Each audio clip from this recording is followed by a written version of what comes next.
Hello, I'm Riz Khan. As the world marks the first anniversary of the October 7th attack by Hamas in Israel, I'm presenting a special episode of the show featuring a world-exclusive interview with the Israeli President Isaac Herzog and leading Hamas spokesperson Dr. Basem Naim. I sat down with both men as they reflected on a turbulent year and considered the challenges ahead as the Middle East stands on the brink of a full-scale regional war. I'll begin with Isaac Herzog, the President of Israel, who spoke with me from Jerusalem.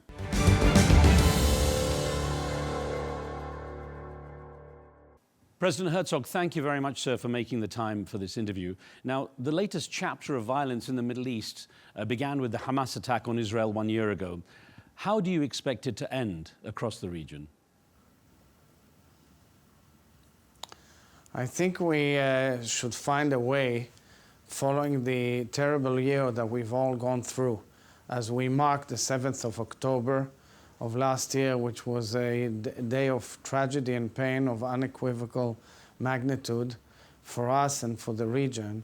I think that we should now, when things are shaking in the Middle East, should find a common exit strategy that enables a better future for the people of the region. Clearly, as we see, this war has been waged on us by the empire of evil, by Iran and its proxies. We have 101 hostages still in the dungeons of Gaza in immense suffering. And we are fighting in the north and in the south, meaning in Gaza and in Lebanon. We are trying to change the equation and bring a hope for the people of the Middle East. And now is a golden opportunity for the powers that want to have a better future for the Middle East to move forward with new ideas and new plans in order to resolve this conflict and exit from the war. But I'm not sure, as I read our enemies, that they are there still. Mr. President, based on what you're saying, for Israelis, do you think the first anniversary of October the 7th should be marked as a day of reflection and remembrance, or one of revenge and retaliation? We are not dealing with revenge and retaliation. We are first dealing with a lot of pain and agony. I can tell you, as the head of state of Israel, I've seen enormous pain and agony that I've never imagined I would see in my life. I see enormous pain and agony of hostage families, of wounded people, of bereaving families, immense amount of bereaving families, of communities that have been displaced, and so forth and so on, all around the country. And the real issue is that we understand that there was a huge opportunity that was laid out originally by President Biden, actually, just before the war, of the connectivity of Israel all the way to India, through the Middle East, through Saudi Arabia and the Emirates and so forth, that would bring hope and a huge message of peace in the region. And this hope was derailed by this vicious, horrific attack of the Iranian proxies by Hamas in the south, Hezbollah in the north, the Houthis from Yemen, and proxies in Iraq and so forth. Now it's a big challenge, but if we change the equation and uproot this empire of evil and move forward to a better future of connectivity and peace in the region, this could be of historic magnitude. You know, sir, after an attack that was clearly quite brutal, a year that began with Israel receiving almost universal sympathy and support from the international community seems to be ending with it being seen by many now as a global pariah. Now, isn't that a damning verdict on Israel's response to that attack? We know that we are being attacked as part of the entire war machine against us, attacked in the international legal forums, attacked in public opinion, attacked on campuses and so forth. But we truly believe in our vision. We are a democracy. We are an oasis in the Middle East. We have Jews, Muslims, Christians, Druze and Circassians living and dwelling together. Unfortunately, yesterday, Hezbollah has attacked in missiles a bunch of Muslim towns and cities, our brothers and sisters, we are with them in this war. This is the real reality of the region. The real reality that we're offering the region is a reality of coexistence and living together, making, of course, peace agreements and surfing towards accommodating each other. We are all the children of Abraham, and I call upon the people of Lebanon, the people of Iran, the people of all of the oppressed nations in the region to rise up and understand that if we move this empire of evil, truly an empire of evil, if we confront it and be tough together, we surely can hope for a better future and create a NATO-like structure in the region that blocks radicalism and terror. Well, sir, last week's missile attack by Iran on Israel caused relatively little damage. Is the retaliation worth provoking a wider war, global recession, further strikes on Israel? So first of all, I can tell you as somebody who was in the shelter that it is extremely unpleasant, naturally. 181 missiles, big missiles on Israel. It's one can think it's one of the largest attacks in one shot on any country, and clearly deserves an answer. But we are considering our reply, and we are considering the next step of how to prevent and how to deter the Iranian war machine. And since I'm not part of this, it's not under my responsibility, I leave it up to the government and the military, and I think we are calculating all calculations in this respect. But one has to understand Iran is the only country in the world who calls for the eradication of another member state of the United Nations. That's Israel. And they keep on saying it all the time. I saw the speech of the supreme leader. There was no message of accommodation or extending a hand or saying, let's move together, and two great nations, historic nations, to move together and help change the life of people in the Middle East. Rather, you see Iran spending billions of dollars of their own citizens' money on a huge war machine, on other people's infrastructure, which are all aimed to create pain, havoc, rape, burn, take hostages, and chop and destroy. So either we offer hope or we go for destruction. Iran offers destruction, we are offering hope. Well, Mr. President, as obviously a person in your position, could you confirm whether or not there would be a retaliation against Iran, and how soon? I cannot go into any detail, of course.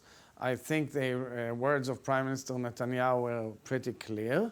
But having said that, we are, of course, looking on the grand picture and understanding all of the various calculations and interests, and yet it is clear to us that being attacked in such an aggressive manner and brutal manner needs retaliation and an answer that will deter our enemies. Considering how you describe it, Mr. President, would Israel, or would you advocate Israel going as far as eliminating Iran's oil facilities, its nuclear sites, even its leaders? I have no intention of responding to your question. Okay, so don't take it personally. No, I understand. But has the US given you any go-ahead for any attack on Iran, from what you know? So we have an intense dialogue with the United States, our closest ally and friend. We have an open, frank, and friendly discussion with them on analyzing both the strategic issues as well as the various operational considerations on the ground. Today, the commander of CENTCOM, General Kurilla, is going to visit Israel, and I'm sure it's going to be the main topic of the day. Mr. President, you've claimed that Israel's attack in Beirut, which killed the Hezbollah leader Hassan Nasrallah and many of its senior commanders, ended a meeting that was planning an October the 7th style invasion from Lebanon. When will you present any proof of such a claim? Well, you know, we have been gathering a lot of information and intelligence on Hezbollah and its operations, including Hassan Nasrallah. We know exactly what they were planning to do.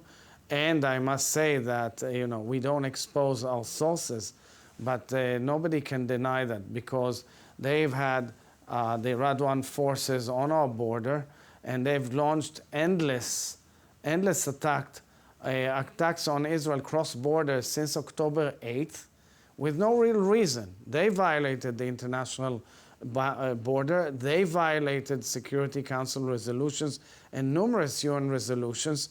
They actually brought Lebanon into a huge risk. They were part of a major axis of evil that tried to surround us from all over, and it was clear that with this exchange of fire going on, that they were planning something strategic.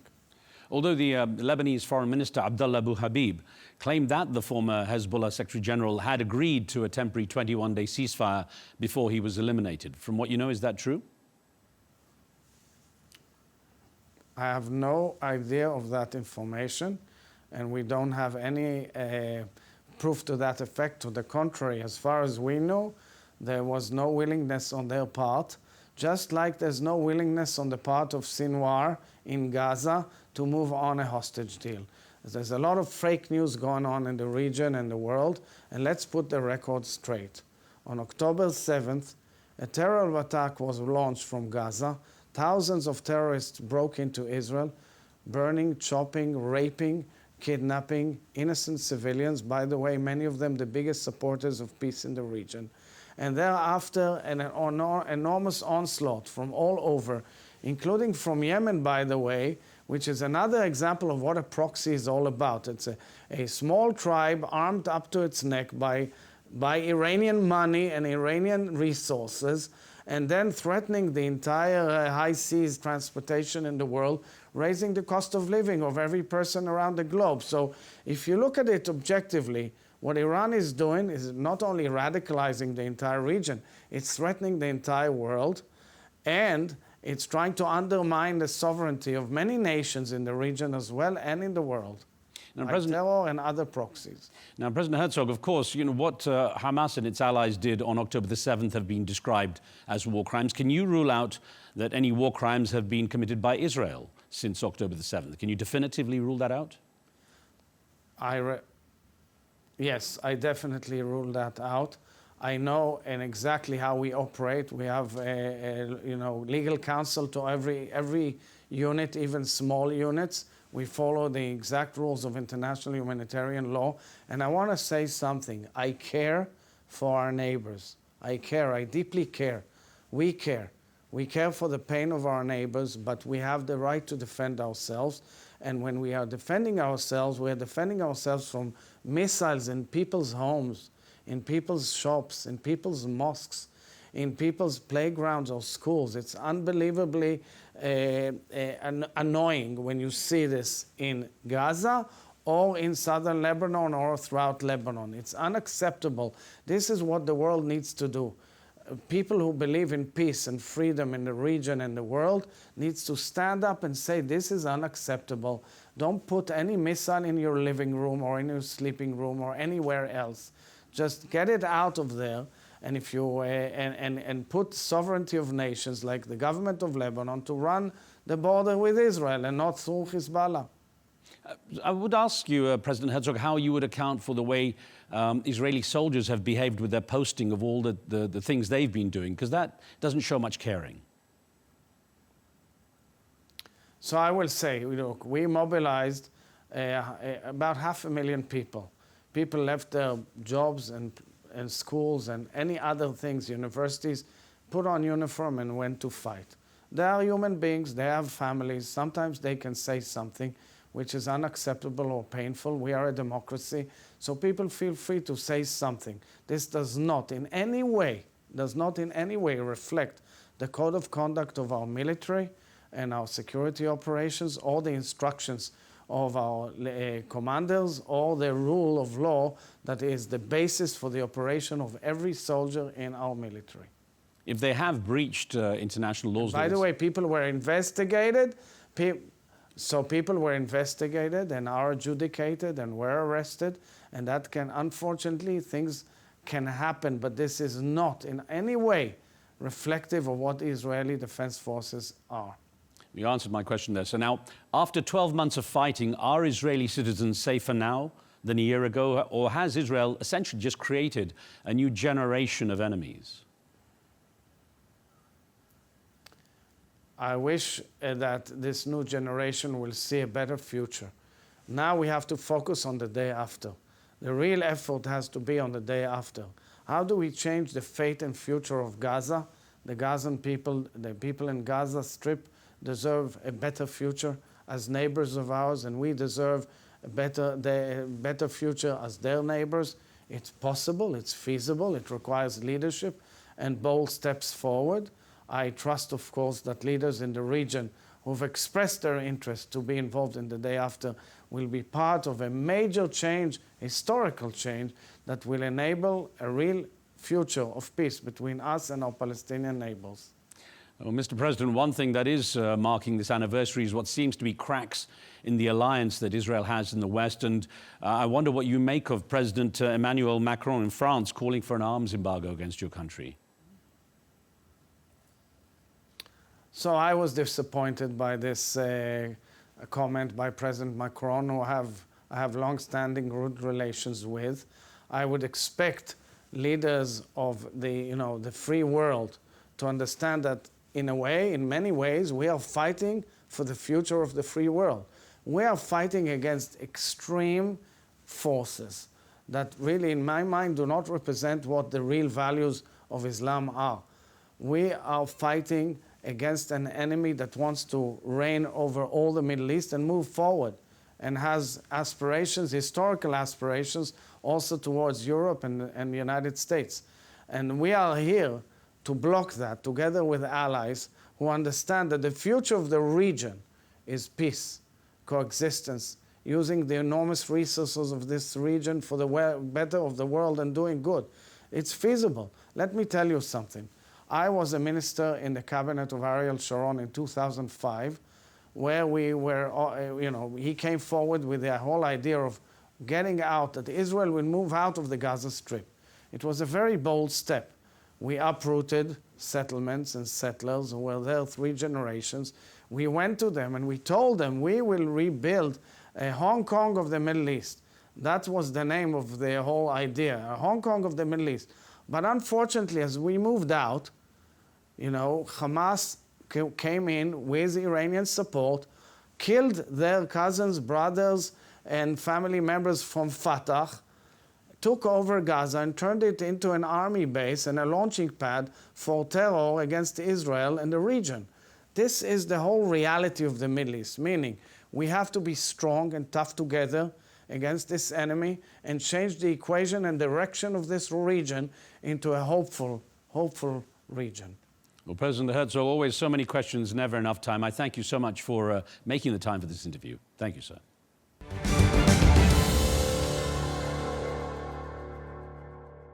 That was my conversation with the Israeli President, Isaac Herzog. I'll turn now to the perspective from Hamas and my conversation with its head of political and international relations, Dr. Basem Naim, who joined me from Doha.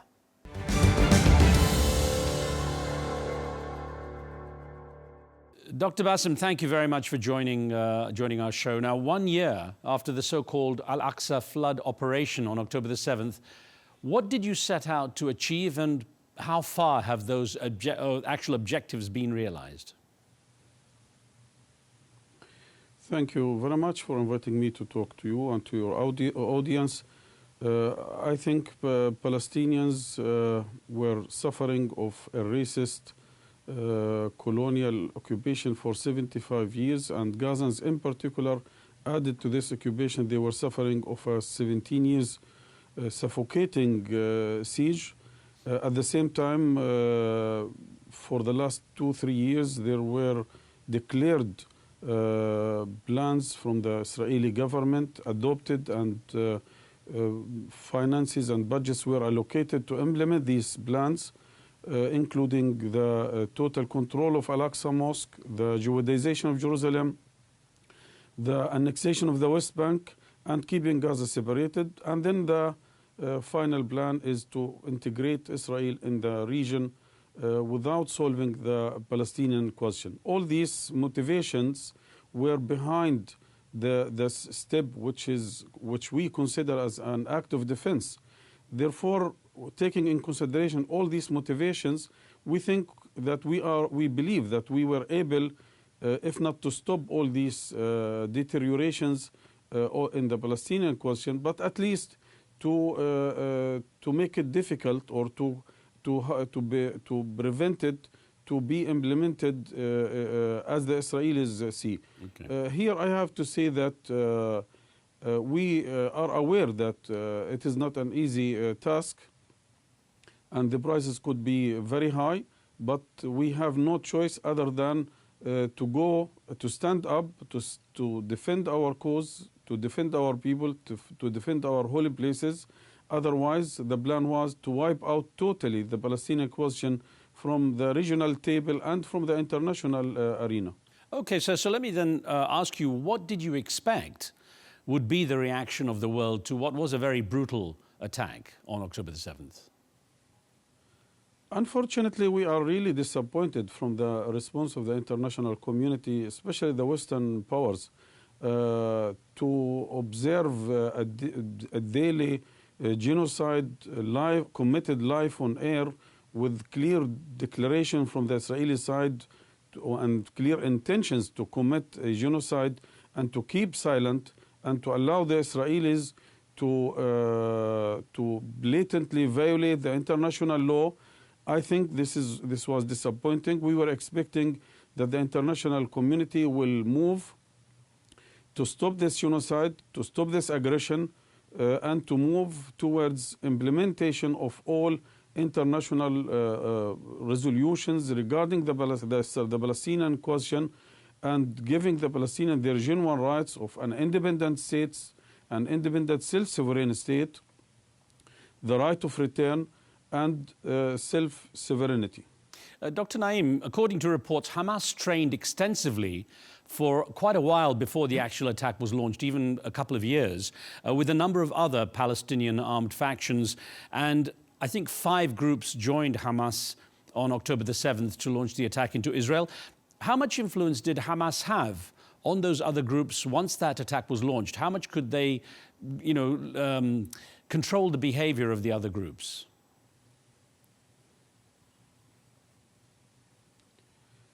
Hamas is a Palestinian liberation movement, and yes, we have prepared ourselves for years for this act of defense because, again, we are people under occupation for 75 years. Palestinians have offered a hand for a political solution for decades, since 1993, after signing the Oslo Agreement. All these attempts to solve this conflict politically were undermined by the Israelis, and it was declared goal by Benjamin Netanyahu to sabotage this so-called political solution of the Palestinian question. Therefore, yes, we believe that it was no other choice than to stand up and to fight back and to resist the occupation. Based on this, we have called all other factions, including Fatah, to join us to join us for any action to defend our cause, to defend our people, to defend our holy places. Out of this wide arena of Palestinian factions, there are some Palestinian factions who joined this goal and who was part of these activities. And we believe that it is not about the influence of Hamas.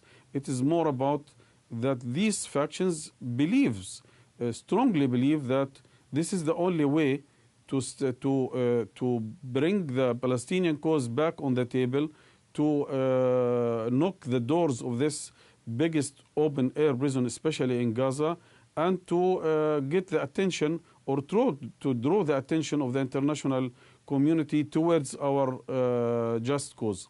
Now, Dr. Naim, when you say that, the Israelis are not looking for peace and that, you're looking to make peace yourselves, the argument that Israel keeps throwing back is that Hamas has stated very clearly that its goal is the elimination of Israel. So Israel can always throw that back at you and say, well, we can't have peace with a group that looks for our destruction.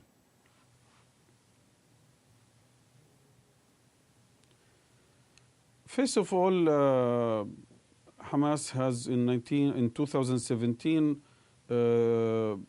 stated or declared its position in its political document that we are ready if all Palestinians accept a state on 67 borders, an independent self-sovereign state on 67 borders with Jerusalem as a capital, and preserving the right of return. We are ready to cooperate, and we are not planning to hinder or to prevent such a political solution, and we will join this solution. This is on one side, but on one side, Hamas is talking loudly that we are for a political solution if it is feasible. On the other hand, you have to remember that 1996, in the first meeting between Benjamin Netanyahu as a prime minister and Yasser Arafat at that time, he declared his position that he is going to undermine the so-called two-state solution or political solution and sabotage any political vision. But what is more important, it is not about Hamas. It is more about the other side. I think we have witnessed a few months ago that Netanyahu in front of the UN General Assembly, this was in September before October 7th, and recently also in September 2024, he declared his position that between the river and the sea there will be no political entity except Israel, and he is planning not only to contain or to confine the conflict to the Palestinian issue, but he is planning to change the whole map of the Middle East. Therefore, again, it is not about the Palestinian position. PLO, which is representing the whole Palestinians, has taken a clear stance toward the conflict, but this was undermined. Yasser Arafat was assassinated. After that, the West Bank, 80%, I mean Area A, Area B and Area C was annexed.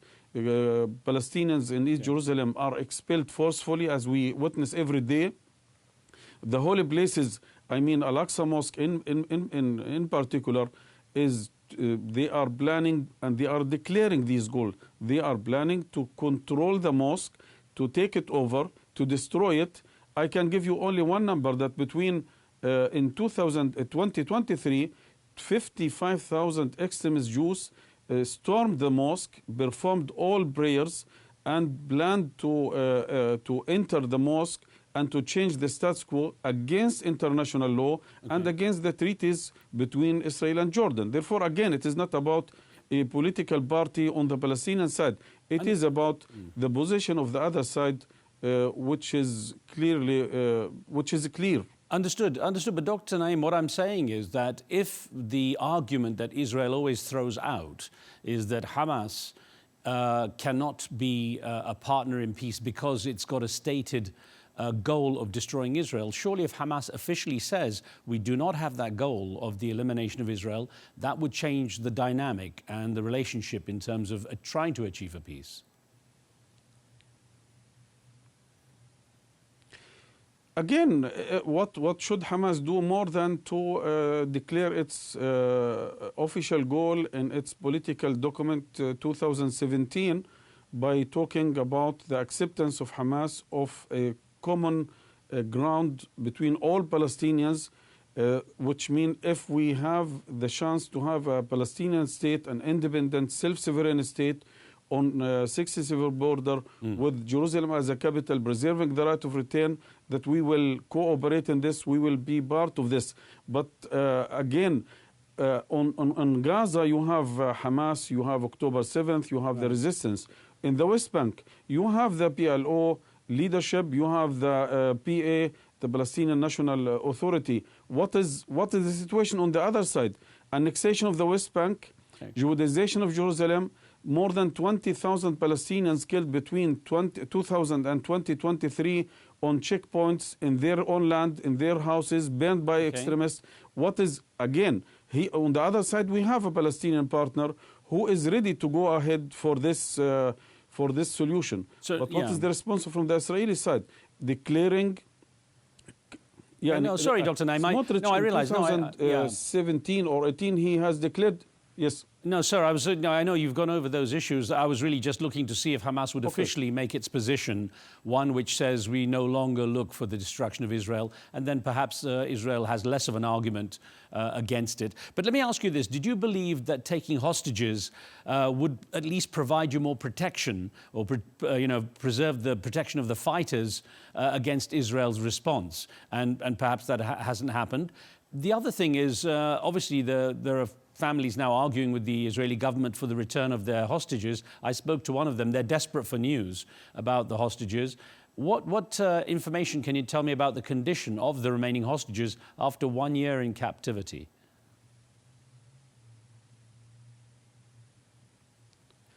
First of all, I want to reject this kind of arguments because it is part of the Israeli propaganda that we have captured Israelis in order to protect ourselves or our fighters. No, we have negotiated with the Israelis for years and years to get our freedom fighters, our heroes behind bars in Israeli jails, to get them free. Nael Barghouthi is now for more than 44 years in jail. And like Nael, there are a lot of Palestinian leaders and fighters behind Israeli jails, but we have failed. And the international community have also failed to help Palestinians to get their prisoners free. Therefore, the main goal of capturing Israelis, I'm talking about soldiers, is how to get our prisoners free. We have offered from day one, after October 7th, to have a serious prisoner exchange to release all prisoners, all captured Israelis, and to get all our prisoners free. But Israel, from day one, has rejected all these proposals and have declared 3 goals: to crush Hamas, to evacuate Gaza Strip from its people, and to retrieve the captured Israelis forcefully. Therefore, we have also accepted at least 2-3 times different proposals from the mediators, and each time these proposals, which was accepted publicly and praised by the mediators and by the Americans, was sabotaged by Netanyahu and his racist government, either by committing new massacres or assassination of the top negotiator, or by adding a new condition like what he has did in the last negotiated deal in July 2nd. We are ready to go for implementing this negotiated deal, which, by the way, this negotiated deal of July 2nd, the core of this negotiated deal is an Israeli paper, which was adopted by Joe Biden, and we have welcomed this Joe Biden proposal. Then it has become the UN Security Council resolution, and we have also welcomed this. Therefore, we are ready to go immediately for solving the whole issue by going for implementation of this broker deal. Okay. Dr. Naim, can I ask you just for an update on the condition of the current remaining hostages? What sort of state are they in? What sort of health, what sort of conditions are they being held in?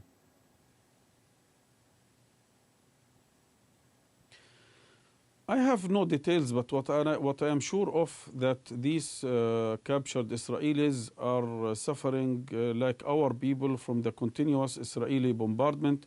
Few months ago, the spokesperson of Al-Qassam Brigade have clearly stated that at least 80 of these captured Israelis were killed by Israeli bombardment, and this was also emphasized or confirmed by all those Israeli prisoners released along the last few months, that most of the time they were scared not by the guards from Al-Qassam, but mainly by the Israeli bombardment, or to be shot directly by Israeli soldiers, like what happened in Shijaiya neighborhood or in Nusayrat by the attempt to rescue some of the captured Israelis. They have rescued 4, but at the same time they have killed 3 others and killed more than 250 Palestinians. Therefore, I cannot give you now, because of the very complicated situation on the ground. They are in different areas by different groups, exact numbers and exact or details about their situation now on the ground. 12 months on, it's obviously not only the Israelis who suffered. More than 40,000 Palestinians have been killed, more than 100,000 injured in the Israeli response, which the attack from Hamas provoked. And much of Gaza is now reduced to rubble, more than 70% of the buildings reduced to rubble. So while you've refocused the world's attention on the plight of the Palestinians, haven't you also now contributed more to their suffering through that action? First of all, it was not provoked by Hamas. We were provoked for 7 years by a racist Israeli occupation. We were for 17 years by suffering of a suffocating siege. By the way, Palestinians along the 75 years or along the 57 years after 1967 occupation, they were not enjoying peace and prosperity and security. We were killed on a daily basis. We were our economy were totally undermined. We were suffering, especially I am a Gazan. I left Gaza a few days before October 7th. And I was the Minister of Health. We were denied food and medicine and electricity, freedom of travel, including patients who were seeking to leave Gaza Strip for treatment abroad. Therefore, we haven't provoked anyone. We stand up to fight back, to open the doors of this biggest open-air prison, as even some Israelis have described. Second, do you believe that we should be accused for all what has happened along this year because someone on the other side have decided to go against international law and international humanitarian law and to smash not only the Palestinian but also international humanitarian law under the Israeli bulldozers? I don't think that ICJ, the International Justice Court, have described what's happening there as a genocide to accuse Palestinians of this. If you decide to commit a genocide, I think this is not the fault or the mistake of the victim, that he was accidentally or he was there and he was attacked by the enemy. Again, we stand up to defend ourselves, to defend our family, to defend the future of our children, to defend our holy places and the future of our just cause. Yes, we know that we have paid a lot of price, but this is because of the failure of the international community to secure a just cause for the Palestinian question. This is the crime of the Israeli side, who have publicly declared their goals to, once one of them have called to throw an atomic bomb against the Palestinians. I don't think that this is the fault of Palestinians when someone decide to do it. Again, what we still consider it a political conflict. We are looking for a political solution. From day one, we have handed over to the mediators and to the Americans and other countries that we have a roadmap of 3 phases. Phase 1 is to stop this aggression, to reach a deal of prisoner exchange, and to rebuild Gaza or to resuscitate the people inside Gaza Strip, to go for a Palestinian unity, to form a Palestinian national unity government representing all Palestinians, and thirdly, to go for a political solution based on the international law and international resolution toward the Palestinian cause. I think from day one we were ready to go for a political solution, but again, because of the complicit of the international community, mainly in the West, in particular the Americans, who have supplied the Israelis along these months by hundreds of thousands of tons of explosive materials and weapons, by billions of dollars, by by giving them or securing them a political umbrella, using the veto at least 4 times in the Security Council. And in parallel to this, they talk about an attempt to reach a ceasefire, but all the time they were sure that Netanyahu is not planning at any time to reach a ceasefire. Well, the complication, Dr. Naim, of course, is that, as you stated, one of the intentions that Israel has made very clear is it wants to wipe out Hamas completely.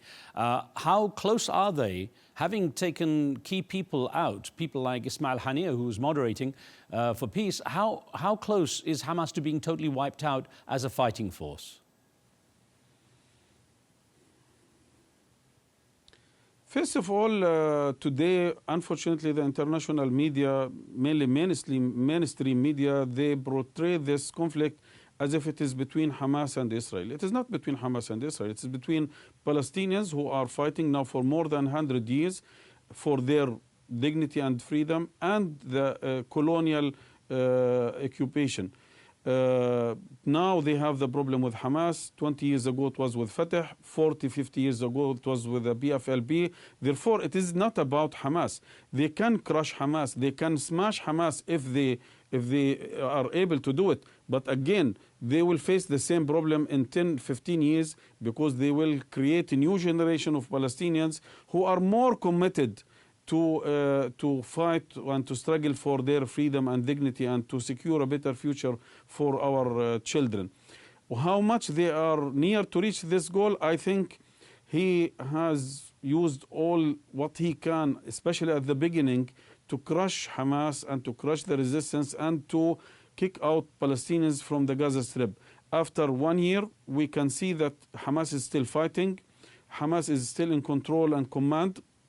Hamas fighters on the ground are in a very good shape. Maybe you have watched, and the audience have watched, a video of a very complicated military operation in the eastern part of Rafah, near the borders, where Hamas fighters were able to attack Israeli bulldozers and Israeli Merkava tanks and to kill a lot of Israeli and wound a lot of Israeli soldiers.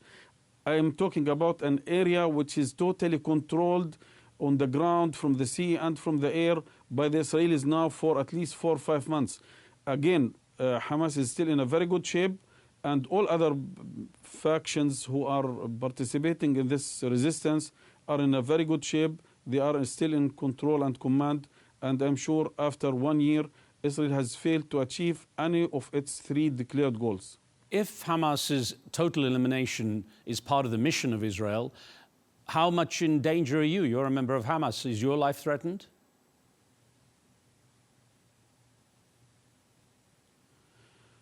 Look, anyone who is standing up to fight against such a colonial, very aggressive, very brutal enemy, to fight for freedom and dignity of his own people, he has to keep in mind and to put in his calculation that this was one of the scenarios. We are praying for Allah for years to end our life as martyrs and freedom on this path of this noble path. Therefore, yes, this is a chance. But at the end, the decision how my life will be ended and when it will be ended, this is the decision of Allah. It is not by Netanyahu or his government. But if it will happen, again, this is part of our calculations.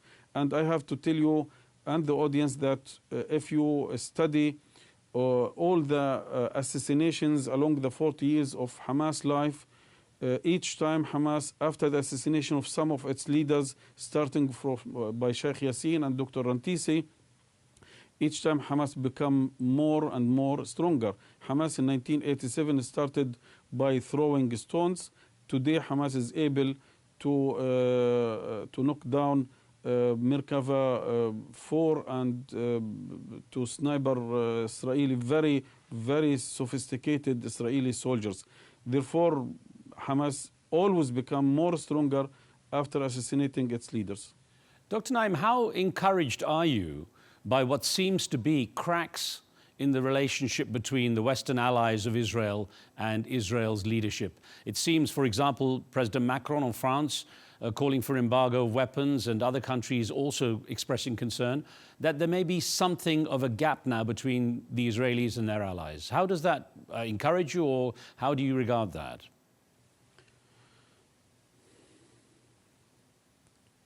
We observe all these declarations and steps as a positive step in the right direction. But at the end, we believe that all these declarations are tactical declaration. But when it comes to the strategic issue of this conflict, there is no gaps and there is no dispute between the Israelis and their allies in the West. We can take it very serious, or we can take it serious, I mean such steps, if we see the Western allies go to the Security Council to implement the international resolutions regarding the ceasefire agreement, regarding the reunification of the Palestinian territories, to undermine all these settlements activities, and finally to give the Palestinians their own genuine rights of an independent, self-sovereign state, and to guarantee the right of return for all Palestinians who were displaced forcefully in 1948 by the Israelis. Therefore, it is a tactical move, but when it comes to the core issues, when it comes to the strategic questions of this colonial occupation, we don't see a serious gap or a serious dispute between the two parties. So what impact has Israel's focus on Hezbollah and its actions in Beirut and Lebanon in general? What impact has that had on what's happening with Hamas and its confrontation with Israel?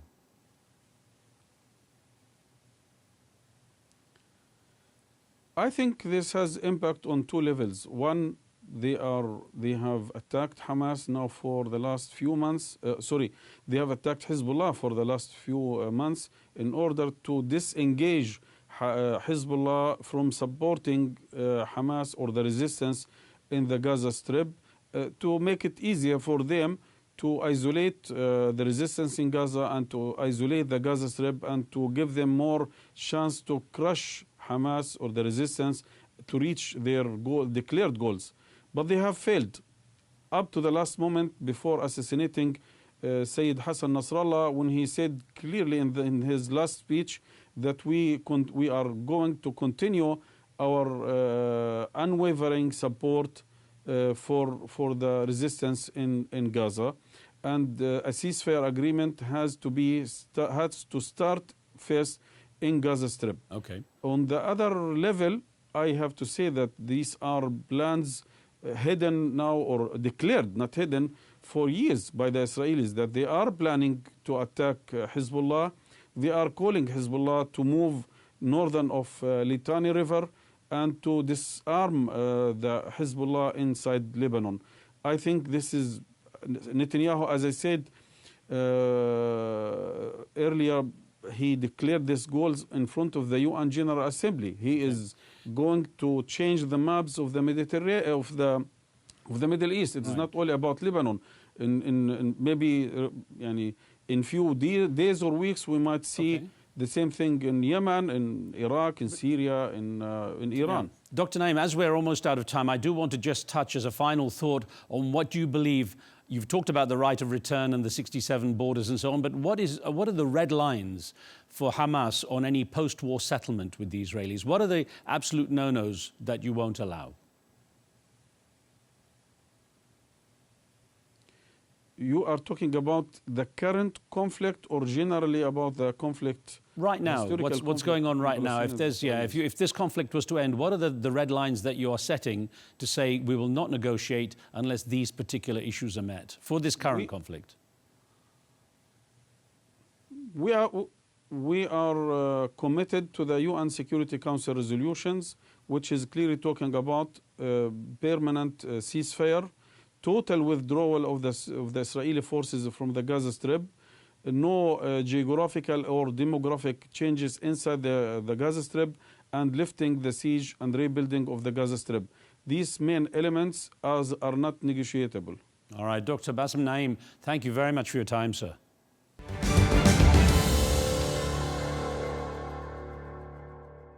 And that's all from this special edition of the show. I'm Riz Khan. From me and the team, thanks for watching. We'll see you soon.